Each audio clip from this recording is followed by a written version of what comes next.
Guys, how's it going? It's John. Thank you for tuning in. This episode, I wanted to talk about my favorite system here. That is the ColecoVision. It came out in 1982, and I want to share with you guys my top 10 games I recommend you guys check out for the system. I've been wanting to do this video for a while, but to be honest with you, it's taken me a while to put together this list because there are a lot of games that I really enjoy for the ColecoVision. It's a sentimental system for me because it was the first system I ever played. It's the first system that my parents bought growing up as a kid, and if there is an Achilles heel to the system, something I really don't really care for about the ColecoVision is that the controller isn't great by all means, but certainly playable. But I would prefer playing on a different controller, I'll be honest with you. But I'm going to get to my list real quick, and it's really I'm fascinated by Coleco as a company itself because they've made everything from leather stuff. In fact, Coleco stands for Connecticut Leather Company. They made swimming pools. They made Cabbage Patch Kids in the 80s. They made so many things, and I wanted to turn you on to a really cool Kickstarter project real quick called Coleco. It's the history of the company. I'll put a link below when you guys have time. Check it out. Two of my friends are putting this together, which I'm really excited for them, and I hope it does really well. And so far, it's done really great. In fact, the first day it was funded the first day, which is fantastic to see. So there's definitely interest in the Coleco, and I think that's my point here. So let's start with number 10. Number 10. Number 10 on my list is a game that came out in 1982 by Sega. It's based on an arcade port called Turbo. And this is a great home port of the game. Turbo came out for other systems. It came out for the Intellivision. It came out for the ported to the Atari 2600, I believe. But it was a ColecoVision port that was really truest to the arcade. In fact, there was a module number 2, which was the steering wheel, and it had gas pedals. Actually, you plug into the ColecoVision. At the time, I was blown away at the controls. So it's a really fun game. You get points based on how many cards you pass. You kind of look at it at a bird's eye view. A really fun game to play. Certainly recommend you check it out. Number 9. Number 9 on my list is a game that's it's based on a franchise that is very near and dear to me, and that is Star Wars, simply called Star Wars, the arcade game. The arcade itself came out in 1983. I actually own one. It's one of my prized possessions I have in my gaming collection for sure. But this port is not too bad, actually. It includes all 3 scenes. It includes, you're fighting the TIE fighters. It has the Death Star at the very top where you're shooting the towers. And also has the trench scene that we all know about in Star Wars, New Hope. Obviously the arcade game is based on vector graphics, and they don't, Coleco can't do vector graphics, neither can any of the home consoles or computers at the time. But I think dealing with the graphics and stuff, I think it looks pretty well. It doesn't play as good as the arcade, of course, with the yoke controller, but it does play fairly well, and it's a pretty good port to the arcade game. So for that reason, it's number 9. Number 8. Number 8 on my list is a game that came out early on for the ColecoVision, and it's also a Sega port. It was with Sega and Gremlin, actually, another arcade port. You'll find a lot of these games are arcade ports. This one is called Carnival. This game's really fun. Think of games like, I guess it'd be kind of similar to like Space Invaders or games like that, but it's unique in the sense that it's kind of taking place in a carnival setting. So there's various items that come across the screen, whether it's ducks that can fly and stuff, to other carnival objects, and you only have a limited amount of bullets you can use, which makes it very, very challenging. You can shoot and get more bullets, but you're kind of going against that. And of course, the ducks will go and try to capture more things from you. And there's a wheel at the very top that you have to shoot flags off and get extra points. The game is very, very challenging, and it's a very true port to the arcade. It's number 8 on my list. Number 7. Number 7 on my list is another game by Sega based on an arcade game. Are you seeing a trend here? For sure. And it's called Zaxxon. And it's got an isometric view. It's a shooter with an isometric view. Very, very challenging, and I always have issues lining up the walls and stuff, but I love that fact about the game, and this is probably the truest port of Zaxxon you'll find. It came out for the Intellivision. The Intellivision port was more of a top-down shooter. Atari 2600 port obviously was very limited with graphics, and this one definitely was truest to the arcade. Sound effects are great, gameplay is great, sprites are great, very, very colorful game, and I played in the arcades about a week ago. I was playing Return of the Jedi by Atari, and that's very actually similar to Zaxxon. Actually remind me of Zaxxon. That's Return of the Jedi, the arcade, but this is number 7 on the list. Number 6. Number 6 on my list is a game by Nintendo, actually, and it's called Donkey Kong Jr. It's based on the arcade game, of course. Came out in 1983 for the ColecoVision. A really true port. It is missing one of the 4 stages. That's the Spark stage, so you can't play that on the Coleco version. However, the Atom port, for those who don't know, there was a computer that came out that Coleco produced called the Atom, which played a lot of ColecoVision games. There was cassette tapes for it as well.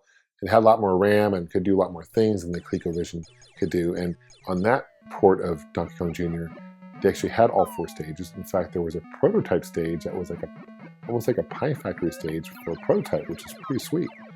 So that's kind of cool. And that stage is not, I've never seen that stage anywhere else on any port, obviously not on the arcade, but nonetheless, that's probably the best port you can play is on the Atom. And graphically, it's different even, better graphics, but nonetheless, the ColecoVision port of Donkey Kong Jr. is definitely one to check out. That's number 6 on my list. Number 5.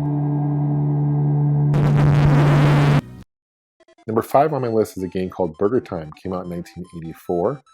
Really great, really fun arcade game. Love the music, but the ColecoVision, again, arcade quality, probably the closest to the arcade that you'll find on the home console. And it kind of reminds me of a kind of gameplay similar to the original Donkey Kong. You're this guy running around. You have to run on these little items, whether it's buns or lettuce or meat patties, and you have this pepper that you can use as a weapon to kind of stun these walking eggs and sausages or whatever walking around. And you have to stack these burgers. And the gameplay itself sounds very, very simple, but it gets very, very challenging. And just graphically, musically, it's a great port to the arcade. It's by Data East, or Data East, however you want to say it.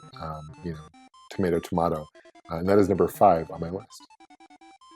Number 4. Number 4 is Gorf. Came out in 1983, based on a Midway arcade game called Gorf. And that stands for Galactic Orbiting Robot Force, for those who are curious. And what I love about Gorf is it's kind of a mashup of various arcade games that we're all familiar with. So the first stage is very similar to Space Invaders. The next stage is very similar to Galaxian. And then the arcade, the Gyrus is kind of the third stage, and the fourth stage is like the mothership you have to destroy. But if you like Space Invaders, if you like Galaxian, those type of space shooters, Gorf is a game you should definitely check out. Number 3. Number 3 on my list is a game that if you've never played, you're probably going to scratch your head and say, what? The game's title is simply called Cabbage Patch Kids Adventures in the Park. And this is actually a really fun game for the ColecoVision. For those who may not know, I mentioned it briefly in the video before, but Coleco actually produced those Cabbage Patch Kids. So it was kind of a nice tie-in. They wanted to have a game that came out for the ColecoVision. And this game is, I believe, based on a Konami game came out for the MSX. I don't recall the name of that game, to be honest with you, but it was ported over to the ColecoVision. And this game is very similar to games like Pitfall, where the object is you're this chick and you're an object where there's objects on the screen. You're supposed to go from point A to point B. Sounds simple enough, but there's various obstacles that if you get by, it gets very, very challenging. So if you like games like Pitfall, you like games like that, this is definitely a game to check out. Kind of reminds me of like Circus Charlie, if you ever played that game for the NES. Very, very similar to that. And that is number 3 on my list. Number 2. Number 2 on my list is Venture. It's based on a game by Exidy that came out in the arcades. And Venture, to me, is a great adventure game. And kind of similar to like Legend of Zelda. Obviously, if you play that game, you'd probably appreciate this game for sure. And you start off in a big room. It kind of always reminded me of like the board game Clue, where you have different rooms. You have to figure out where each one is. You move around in a dot, you go in this certain room, and you have to collect certain items, and there's enemies. You're this smiley face, and you have this arrows for weapons. And so once you destroy and kill an enemy, they stay there for a couple of seconds before they disappear. So even if you're dead and you run into them, you die. But it's a really fun game, very simple to just understand, but really probably one of the most truest arcade ports you'll find for any arcade game for the ColecoVision. That is Venture, number 2. Honorable mention. Before I talk about my number one on my list, I do have some honorable mentions I do want to talk about. The first one is Tapper, and that's based on a game called Tapper in the arcades.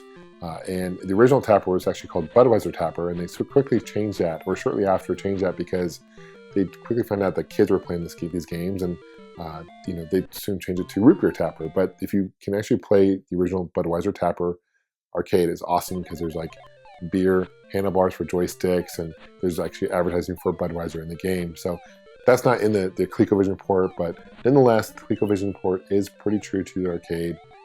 There's 3 scenes, I believe, in the ColecoVision port. I think there's the punk stage, I believe, is the one missing from the arcade, but great arcade port. I believe Tapper was ported to pretty much every console at the time, and this is definitely one to check out. The second honorable mention I want to talk about is a game that I really fondly remember playing. That is Smurfs Rescue at Gargamel's Castle. This was ported to both the ColecoVision as well as the Atari 2600, and this is such a fun game. It's a very short game, but nonetheless, it's really fun. You have to go from point A to point B and rescue Smurfette, and by doing that, you have to jump on the skull and get her. And it's this very sensitive game when it comes to just the hit mechanics in this game. It kind of gets frustrating because there's a piece of grass. You hit the piece of grass, you flip over, or if you don't jump on the skull the right way, you die. There is an Easter egg in the game. If you are in the last scene of Smurfette and go back to the previous screen, I should say, her Smurfette's top disappears temporarily. It's kind of funny. I don't know if that was intentional or what, but a really fun game. The last honorable mention I want to talk about is a game that actually I was involved with, and that's called Gamester81, the video game. This is a really fun project to do. I actually had a lot of fun doing this. It came out a couple years ago, and it actually did very well as far as people enjoyed it. And this is based on 3 classic arcade games that I really enjoyed, including Donkey Kong, also Space Invaders, and the last one was Pac-Man. But I wanted the gameplay to be completely different, so it is completely different. There's like 4 different challenges. I'm a huge Star Wars fan. There's actually Star Wars Easter eggs within this game as well. So Gamester81, honorable mention number 1. Number 1. Number 1 on my list is, of course, has to be, for me personally, Donkey Kong. This is a packing game for the ColecoVision. It was a system seller. And I know when Atari had caught wind that Nintendo had signed an agreement with Coleco to have a packing game, Donkey Kong, Atari was extremely upset, rightfully so, because this really changed the pendulum, so to speak, in ColecoVision's favor, or Coleco's favor, and it sold a lot of systems. It is missing what they call the Pie Factory stage, which even the NES port of Donkey Kong is missing. A lot of the home ports are missing that stage for some reason. But this is a really fun, true arcade port. Donkey Kong, on the first screen, is actually on the opposite side. He's on the right, where in the arcade, he's actually on the left, top left. So that's kind of odd, but a really fun game. And Donkey Kong, personally, is one of my favorite arcade games of all time. So it has to be number 1 here for the ColecoVision. Guys, that concludes my top 10 games for the ColecoVision. Thank you so much for watching. I'm really curious on what your thoughts of the ColecoVision are. Do you have a ColecoVision? What are some games you recommend for it? Please leave comments below. I also really appreciate you guys subscribing. If you guys subscribe, what I'll do is post more videos about not only games I recommend, I'll do more system reviews and all that good stuff. And I really appreciate that. It means a lot. We'll see you guys soon. Take care and game on. Please subscribe. That means a lot. And if you want to stay in contact, you can follow me on Facebook, Twitter, and Instagram. I also have a website, Gamester81.com, and I have t-shirts available that help support the show as well. And those are available at chopchopgoods.com.